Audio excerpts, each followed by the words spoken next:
Roughly 1,000 people living in the town of Goodhue, Minnesota have been left without a single police officer after the town's entire police department resigned. That's according to NBC News. Per reports, Goodhue Police Department unexpectedly quit because of issues with their pay. Chief of Police Josh Smith stepped down last week, and others in the department followed days later, arguing that their $22 per hour base rate is inadequate. Per NBC's report, they want at least $30 an hour. Local government is reportedly shocked over the mass resignation, considering a 5% raise for the department was just approved this year by the city's council.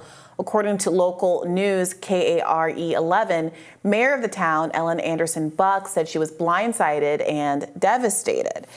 So this has polarized people online because it does seem to feed into some narratives that people have pre-existing about how the defund the police and abolish the police movements that have been really focused on Minnesota as a state must be responsible for these resignations. And there's this kind of, well, this is what you get attitude, like now you're going to have to fend for yourself. These liberal policies have led to this result. But counter to that particular narrative, this is a district that apparently went for Donald Trump by more than 15% and has Republican representation in the House. It seems to have Republican representation all the way down. And the issue appears to be, at least according to State Representative Pam Altendorf, who represents the city of Goodhue, that this isn't about a policy decision. She wrote in a statement, unfortunately, this story is being blown completely out of proportion. The real story is Minnesota's police shortage, and that smaller towns like Goodhue and its more limited tax base are not able to match the large salaries and significant sign-on bonuses that bigger departments can offer. So there's a recruitment issue because people, like many places in America, just can't afford to give up the opportunities in big cities and stay in the smaller towns. So they're paid, according to this news report, they make $22 an hour, which I just Googled that's an annual salary of about $45,000 a year, which frankly is not a lot, to be fair. That's when we talked about the Richmond, north of Richmond yesterday, that's about the average annual salary for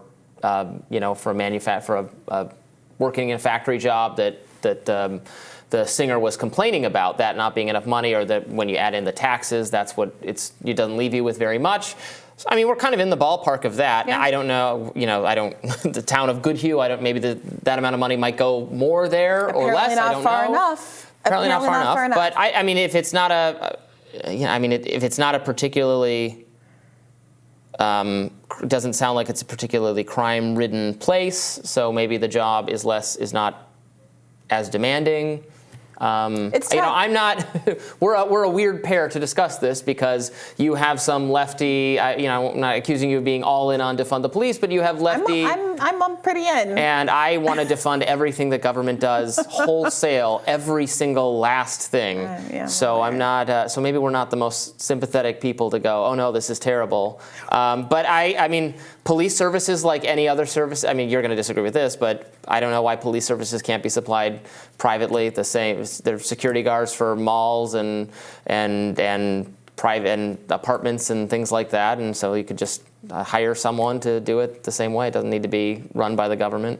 Well, because we have decided as a society that your ability to have crimes investigated and be safe in our communities shouldn't be contingent on your ability to pay. We did not decide anything. I did not decide anything.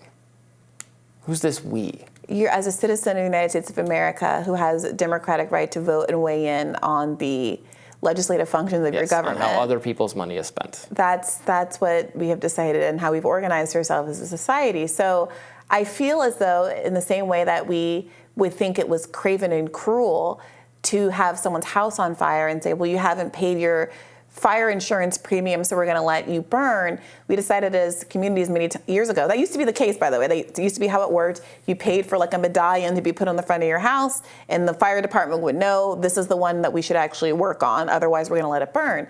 But there were good reasons to reject that policy, namely that whole cities would go down because the next house would catch fire and the next house would catch fire. And even if you technically had paid for your service, it was too late because now you were dealing with a whole half of the city being burned down because somebody felt like they didn't want to put out a house that they weren't being paid to put out. So there are community benefits to having crime solved, for having some kind of services that discourage crime. And I do think that the Defund the Police movement acknowledges that there needs to be officers of the state that deal with all of the issues that are out there, but which acknowledge that police aren't always the best people to engage in these situations, that some large percentage, I'm sorry, I can't quote the number off the top of my head, of police engagements are about parking violations, are about mental health issues, are about the kinds of problems that don't require the level of force that these armed officers often bring into situations due to bad training and a whole lot of other things that cause the escalations that set off the 2020 protests. So that being said, I am sympathetic to the idea that any working person doesn't have a living wage. I am sympathetic to the idea that it is very difficult to maintain a standard of living in a lot of small towns across the country, and that those towns are under-resourced, and that funding critical services on the basis of your tax basis is going to lead some critical services not to be in smaller areas and rural areas. This is a huge issue in healthcare, and Bernie Sanders and South Carolina, I forget, I'm blocking names right now, but he worked on this program to get community health centers in particularly rural parts of the country, which is an issue in Vermont and South Carolina and places of various political backgrounds, because resource allocation means that sometimes it's just not profitable to put something like a hospital in a more rural environment. But we understand that you should be able to access certain kinds of things like healthcare and perhaps these public services regardless of cost. And so this is a serious problem that people are going to have to contend with outside of the context of just the police. Yeah, I mean, people, the way it's supposed to work, right, is if people, don't think they're getting enough police services or fire services or whatever it is, there can be a millage or teachers or whatever. They went out of the school, there's a millage, they vote, the people decide if they want to allocate more funding to this, and they do or they don't. Right? That's what you're saying. We decided. That's what people get to decide. What this Republican representative is saying is there's just not the money for it. They don't. I mean, city budgets are different than federal budgets where you can print money and do what you want. The city budget is fixed, and they're saying they would like to pay. They just approved a 5% raise apparently this year, but they just don't have the money for more than that. Sorry, it was Jim Clyburn, whose name I couldn't think of a second ago. So what to do? Yeah, well, maybe some of it doesn't need to be done. The writing of tickets can be automated by cameras, speed cameras. I mean, those have other issues. Red light cameras, all that stuff. I mean, I know some people will say that those aren't good because they cause more accidents or something. There's, I'm sure, various arguments about them, but some police services can, in fact, probably be automated, right? Even that costs money, though, Robby. They're going to need to have some kind of influx of funds to automate away these people's jobs. And of course, there is stuff that can't be handled by a camera. There's still going to be domestic disputes in this town. There's going to be bar fights in this small town. There's going to be issues, and there's going to be mental health services that are needed, people who are going to need to be called. And if the police officers' funding is this much of an issue, I suspect that there are other funding issues in this town. And so we can say as a country that small town life isn't something that we value, that the markets have dictated that it's no longer profitable to live in a small town, and therefore we don't have any investment in trying to spread resources in a way that enables them to be sustainable. That's a decision that people can come to.